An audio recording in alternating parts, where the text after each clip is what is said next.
Оқушылар математика сабағына қош келдіңдер.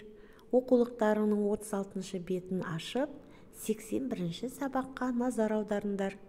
Бүгінгі сабақтың тақырыбы 5-ке көбейту кестесі. Сен ендеше бүгін 5-ке көбейту кестесін құруды және оны қолдануды үйренетін боласың. Біз бұған дейін 4-ке дейін көбейту кестесін жаттадық. Ендеше ішіндегі ең оңайы, ең қызықты 5-ке көбейту кестесімен танысайық. Балалар, сендер сабаққа бірден кіріспес бұрын мынау Әлияның күн тәртібін бақылап көріңдер.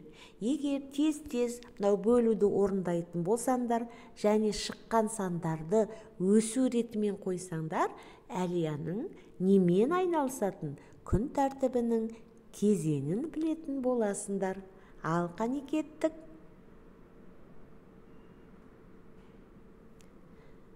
Жақсы, сендер Әлияның күн тәртібімен таныстыңдар деп ойлаймын. Ендеше ары қарай жаңа сабағымызға кірісейік. Балалар, мынау сандық сызыққа назар аударыңдар. Сырым әрбір секірген кезде 5 бірлігі бар секіреді. Ол енді 2 рет секіргенде неше бірлік болады? 3 рет секіргенде, 4 рет секіргенде қанша бірлік болады? Соны қазір есептеп көрейік. Сырым бір секірген кезде 5 бірлікті секіріп өтті. Өйткені 5 жерде бірім 5. Келесі сырым 2 рет 5 бірліктен аттады. Ендеше 2 жерде 5-ім 10. Ал егер 3 рет аттайтын болса 5-5-тен, 5 жерде 3-ім 15 екен. Осылайша балалар, 5-тің кестесін жаттау үшін шыққан санға көбейтіндінің мәніне 5-ті қосып отырсаңдар, көбейту кестесі құралады екен. Қане бәріміз айтып көрейік. 5 жерде бірім 5, 5 жерде 2 10, 5 жерде 3-ім 15, 5 жерде 4-ім 20, 5 жерде 5-ім 25, 5 жерде 6 30, 5 жерде 7 35, 5 жерде 8-ім 40, 5 жерде 9 45, 5 жерде 10-ім 50. Енді балалар, осы көбейтіндінің мәнін 5-ке бөлетін болсақ, онда екінші көбейткіш шығады. Ал егер көбейтіндінің мәнін екінші көбейткішке бөлетін болсақ, онда бірінші көбейткіш шығады. Барлық жерде де 5 шығады. Міне осы кестені жақсылап жаттап алсаңдар, сендер бөлуден де шатыспайтын боласыңдар. Әрі қарай, қанеке өздерің жаттығып көріңдер. Мынау сандарды тез-тез 5-ке көбейтіп үйреніңдер.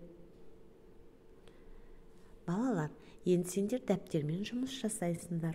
Ол үшін 36-37 беттегі тапсырмаларды орындаймыз. Жазуға сендерде 4 тапсырма тұр. Бірінші, 3-ші тапсырма.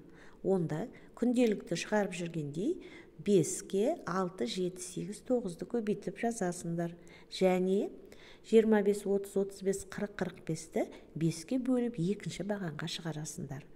Келесі 4-ші тапсырма. Үлгіге қараңдар.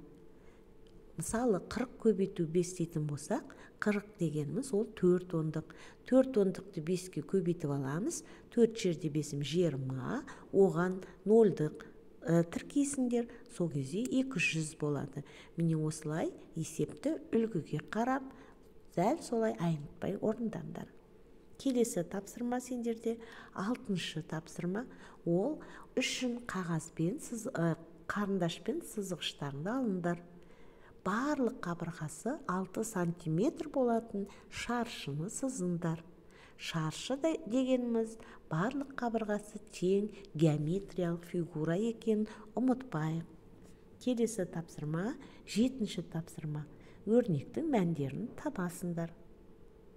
Балалар, мен сендерге мына 8-ші тапсырманы бірге орындайын, ауызша орындайын.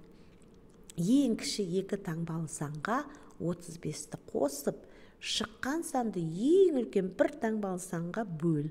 Қандай сан шықты? Қане ойласайық, ең кіші 2 таңбалы санымыз ол неше? Әрине 10. 10-ға 35-ті қосайық, шығады 45. Енді осы 45-ті ең үлкен бір таңбалы санға бөлеміз. Ең үлкен бір таңбалы сан ол 9. 45-ті 9-ға бөлсек, 5 шығады екен. Міне осындай есептерді шапшаң ойлап шығаруға дағдыланыңдар. Балалар, ендеше сендерге үйге тапсырма. Үйде 5-тің көбейту кестесін жаттайсыңдар, және бөлу кестесін де жаттайсыңдар. Және 9-шы тапсырманы ауызша дайындалып келіңдер жауабына.